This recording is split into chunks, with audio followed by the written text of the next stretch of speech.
बिस्मिल्लाहिर्रहमानिर्रहीम अस्सलाम वालेकुम वरहमतुल्लाहि वबरकातुहू। मैं इत्थों लंघ रहा सा, एक चीज़ देखी कि पुराने घर सामने देखो कितना पुराना घर है, पत्थर का बनया है। तो मैनू एक होर चीज़ नज़र आई।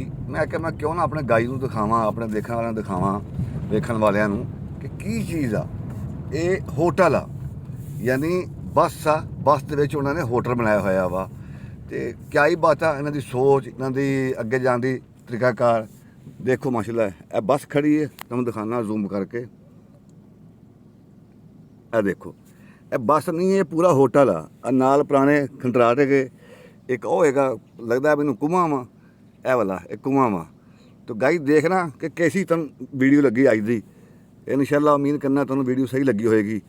तो हुण मैं पहले उर्दू बनाता सी वीडियो वगैरह, अज तो मैं पहली वीडियो मेरी ये पंजाबी च आ। हुण मैं बनावांगा पंजाबी दे विच। सामने खजूरां दा बाग भी है। दुआवां च याद रखना।